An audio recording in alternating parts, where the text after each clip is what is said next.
Bueno, lo primero, recibir a las 9:27 de esta mañana a Juan Manuel Rodríguez, director del Instituto de Relaciones Laborales de la Universidad Católica, para hablar justamente de este mundo de trabajo. Muchas gracias por aceptar nuestra invitación. Mayor gusto, gracias a ustedes por la invitación. Hoy hace unos minutitos nada más, Rodríguez con Dante, estábamos informando sobre la presentación por parte del ministro de Trabajo, Ernesto Murro, hoy en Consejo de Ministros, de un plan de trabajo, ¿no? En el que se procura, por lo menos esos fueron los detalles que dimos, capacitar a los trabajadores, mejorar la calidad del trabajo, de alguna manera también para generar una suerte de cultura del trabajo en nuestro país. Lo que se me ocurre a partir de este plan, de esta presentación, es, en algún momento los trabajadores nos pudimos haber sentido hasta ofendidos por las palabras del expresidente Mujica, que no hablaba muy bien de nuestra contracción al trabajo, hablando de los uruguayos. Desde su punto de vista, los uruguayos tenemos preocupación por lo que es el trabajo, la calidad del trabajo y la capacitación en el trabajo. Y bueno, digamos, no hay una respuesta única, ¿no? Probablemente el ministro de Trabajo ha mostrado preocupación por este tema prácticamente desde que asumió el ministerio.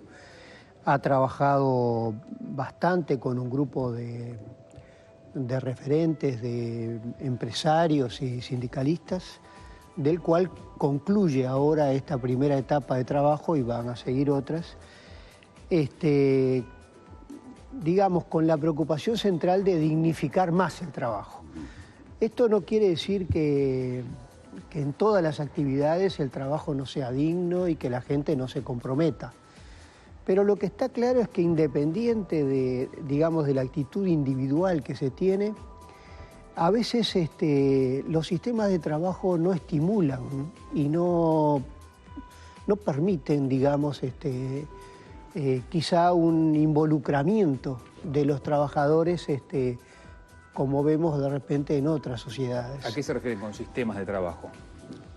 Bueno, un sistema de trabajo tiene, para decir una cosa, un salario, en primer lugar, condiciones de trabajo, un estímulo que puede existir o no existir, a un involucramiento activo en los resultados en todos los sentidos. Digamos, si es en el sector público, es en la atención de la gente, en cumplir lo que es la función del Estado, en las distintas áreas. En el sector privado es comprometerse en la calidad, en los buenos productos. Bueno, esto es un problema organizativo, no es solo un tema del trabajador directamente, es de los sistemas. Hay sistemas que promueven el involucramiento a través de motivación específica y hay otros que descuidan este tema. Lo que yo creo que muestra las múltiples experiencias que existen en el mundo es que esto no es espontáneo. No es normal que la gente trabaje de una manera u otra, siempre ideal, no es así.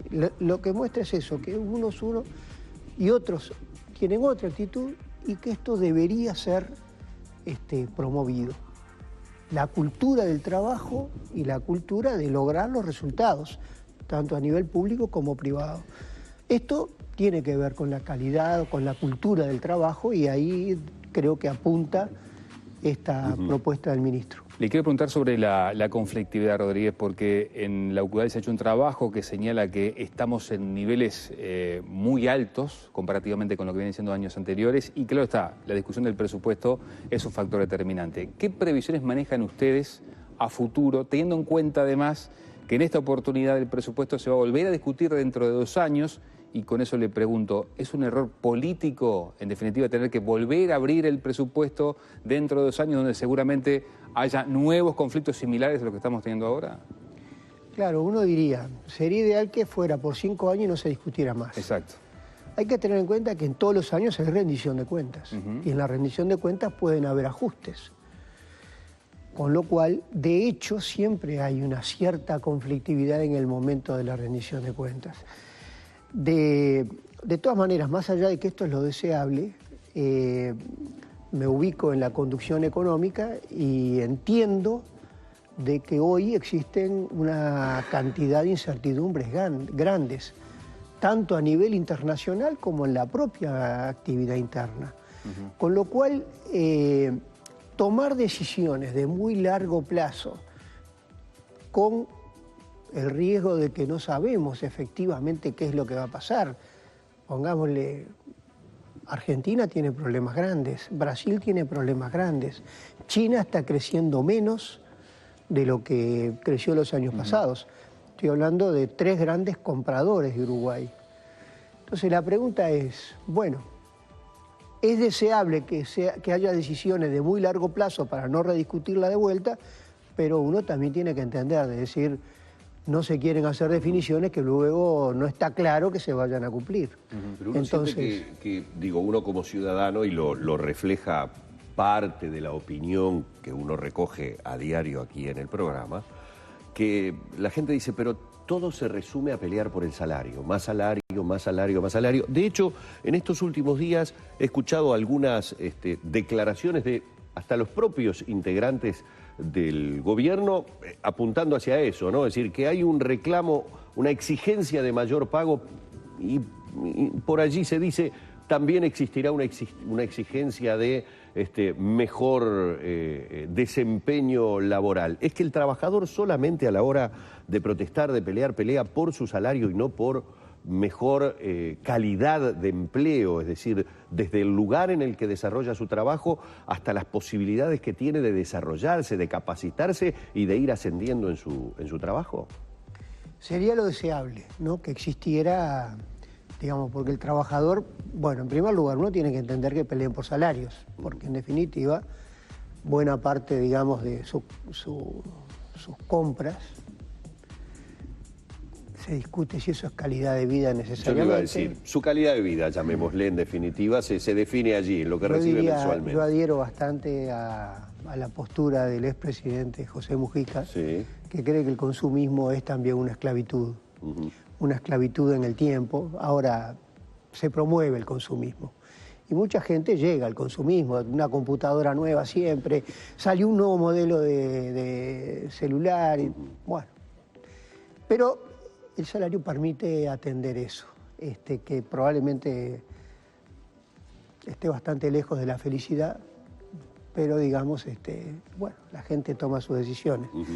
Ahora, sería deseable también de que no fuera la única preocupación el salario, que más bien se apunte a otra cosa como el desarrollo individual, digamos.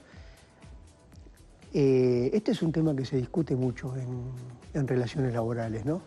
Se discute muchísimo cuál es el modelo de gestión y el rol que tienen las distintas partes en lograr un resultado positivo. Y lo que está claro que todo el sistema de gestión, que en donde se apunta específicamente al empresario hoy, sí. ¿Por qué se apunta al empresario? Bueno, porque lo que pasa dentro de una empresa tiene mucho que ver con lo que impulsa al empresario. Entonces, por ejemplo, hoy se promueven sistemas de remuneración vinculados al desempeño, a la productividad, a los resultados. ¿Con qué objetivo? Con el objetivo, en primer lugar, de tener resultado mejor de todo el proceso productivo en un sentido amplio. Productivo, uno puede producir bienes, puede producir servicios. En un sentido amplio, digamos, el trabajo tiene un resultado. Pero ese resultado, primero, la gestión de la empresa y las decisiones son claves. Ahora, también es clave lo que haga el trabajador y la receptividad que tiene a involucrarse en lograr ese resultado. Y si lo logra, entonces es razonable que el trabajador también tenga un premio. Rodríguez, económico y no económico. Claro. ¿Por qué es tan alto el guarismo, el porcentaje de los llamados ni, jóvenes que ni estudian ni trabajan? ¿Es que no hay sectores dinámicos de la economía que seduzcan a los jóvenes a impulsarse a trabajar en determinado sector? ¿Es que hay una falencia de las empresas en captar a esos jóvenes, en los propios jóvenes que no se preparan adecuadamente para tal o cual tarea? De todo un poco. De todo un poco. Pero, ¿y cómo se logra bajar esos niveles? Primero tendríamos que ver en el diagnóstico, ¿no? Lo que tú preguntabas antes. hay distintas discusiones, distintas explicaciones o intentos de explicación, diría, de por qué ocurre esto.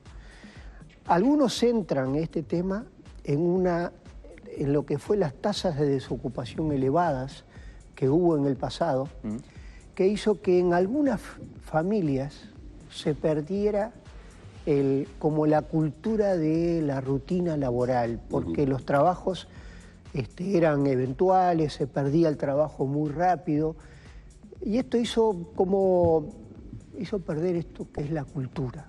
Y entonces los jóvenes, los hijos, que en ese entonces eran niños,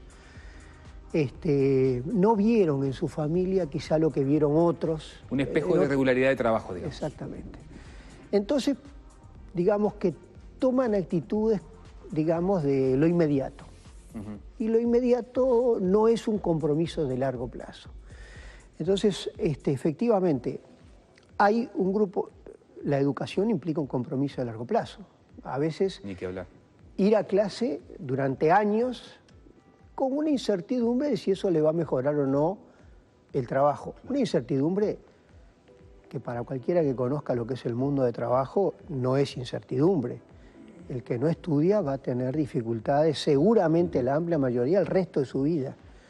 Hoy, no solamente en Uruguay, en todo el mundo, obtener un trabajo, mantenerlo, que ese trabajo tenga buen nivel de ingreso y buena calidad del trabajo, está directamente relacionado a la educación. Va de la mano del estudio. Totalmente. De la capacitación, digamos. El joven no lo sabe, quizá. Y quizá, aunque es muy evidente por las cifras, bueno, si él no lo comprende y no ve en su familia una cultura de hacer todo el gasto para que no deje el estudio, bueno, es probable que deje el sistema educativo. Si deja el sistema educativo, claro, en una edad en que no puede trabajar, porque hasta los 18 años necesita un permiso de la familia, del INAHUA, bueno, entonces ¿qué hace? Chambas. Y empieza en esta historia de trabajos no remunerados, trabajos eventuales, de los cuales si se engancha, es probable que después le cueste más salir. Difícilmente sale. Sobre todo porque si perdió, supongamos, entre los 15 y los 18, 3, 4 años de estudio, después va a volver con, digamos, parte de -4. Entonces le cuesta reengancharse nuevamente. Requiere un sacrificio mucho mayor que hacer, digamos, cumplir las etapas educativas normales que corresponden a los años. Juan Manuel, y si en este momento jóvenes que nos estén mirando, apunto incluso a adolescentes que estén tomando decisiones sobre lo que continuar o no continuar estudiando, padres que tienen que tratar de orientar a sus hijos hacia un mercado laboral, es decir, suponiendo que la idea es que estudie para luego tener un determinado trabajo. Hoy por hoy, en este 2015, en el menú de empleo que hay, ¿hacia dónde tengo que sugerirle, dirigir a mi hijo o hacia dónde ese joven es mejor que trate de ingresar desde el punto de vista vocacional porque va a encontrar un mejor desarrollo para todo como individuo, ¿no? Obviamente que en su trabajo, pero como persona? ¿Hay un sector que sea el que se está viendo como el más tentador en ese sentido? Es difícil porque, primero, las cifras de desempleo, de pérdida, muestran en estos últimos meses, en algunos casos, pérdida de puestos de trabajo. El último mes bajó un poquito la tasa de empleo. Bajó también la cantidad de trabajadores que van a trabajar, con lo cual el desempleo bajó. La tasa de desempleo del último mes cayó un poco. Pero no hay un dramático cambio. Estamos en el 7%, 7, 6 y algo, 7 y algo. No hay un cambio. Esto significa que todos los sectores básicamente están manteniendo el trabajo. Y ahora, si la economía sigue lenta, las empresas primero, hay empresas que van a estar más amenazadas que otras, y esto depende directamente del nivel de productividad de la empresa. Las empresas que están con menor nivel de productividad dentro del sector son las primeros que van a caer. Van a empezar yendo a seguro de paro. Estas son las cifras quizás más preocupantes de las que hay ahora, porque hay un crecimiento importante del seguro de paro, que es muy importante en el mes pasado, en el último mes que hay cifras en realidad, que es julio, hay un crecimiento importante, pero hay una tendencia de crecimiento de 30 y pico a 40 y pico desde fin del año pasado. Con lo cual esto está, y además hay la cantidad de beneficiarios también, digamos, de solicitudes creció mucho en julio. Con lo cual esto lo que está indicando es que las empresas seguramente ven incertidumbre, probablemente como el mercado interno cayó un poquito y el de exportación es difícil e incierto por la situación regional y mundial, entonces tomen una decisión que no sea radical. Seguro de paro, probablemente con causal suspensión, esto quiere decir, puede volver, pero que vuelva depende de que el mercado se agilice, el interno y el externo. Esto yo creo que hoy está pasando en todos los sectores económicos, en algunos más complicados que otros. ¿Y estimación de cuánto va a durar esto? No hay. Y bueno, todos dicen que el ciclo de las estimaciones se cumplen o no, ¿no? Pero no hay que pensar de que esto va a durar menos de varios años. Varios años. Y sí, este enlentecimiento, lo cual el enlentecimiento no significa crisis porque se sigue creciendo. La semana pasada se conoció que en julio el segundo trimestre 0,1. Cayó 0,1. Pero si uno toma el semestre contra el semestre, subió 2. O sea, tampoco, por otro lado, en ese 0,1 influye mucho la sequía, con lo cual se va a revertir. Probablemente este año el Uruguay va a seguir creciendo, probablemente se vayan a seguir generando puestos de trabajo, lo cual no quiere decir de que las empresas tomen probablemente medidas de precaución ante el enlentecimiento de los mercados. Y esto, pongámosle, la construcción probablemente sea el sector más afectado hoy, porque incluso es el que tiene más trabajadores en seguro de paro, y viene ya de una situación de caída, ahí sí, de caída claramente en el empleo de por lo menos 1 año y medio. Entonces, ahora el resto de la actividad económica, yo diría, van a haber puestos de trabajo en todas las actividades.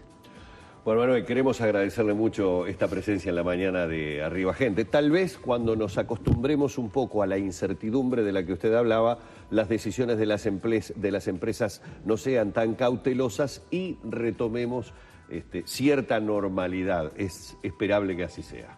Ojalá. Muchísimas gracias. Vamos al cierre de esta primera entrevista que hemos tenido en la mañana.